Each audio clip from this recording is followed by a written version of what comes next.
ਤੇ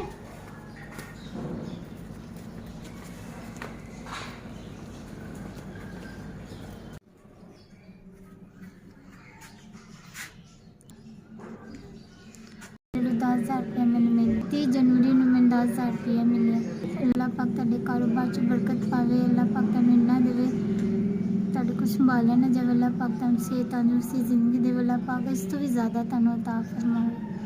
ਤੁਸੀਂ ਮੇਰੇ ਯਤੀਮ ਬੱਚਿਆਂ 'ਤੇ ਹੱਥ ਰੱਖਿਆ। अल्लाह पाक ਤੁਹਾਨੂੰ ਜ਼ਿੰਦਗੀ ਦੇਵੇ। अल्लाह पाक ਤੁਹਾਨੂੰ ਲੰਮੀ ਜ਼ਿੰਦਗੀ ਦੇਵੇ। अल्लाह पाक ਤੁਹਾਨੂੰ ਸਿਹਤ ਤੰਦਰੁਸਤੀ ਦੇਵੇ।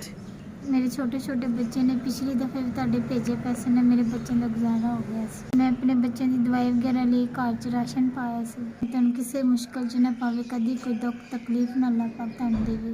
मेरे छोटे छोटे बच्चे ने मेरा ख्याल करते रहेगा। अल्लाह पाक तुहाडा ख्याल करेगा। ਸਾਡਾ ਖਿਆਲ ਰੱਖਿਆ।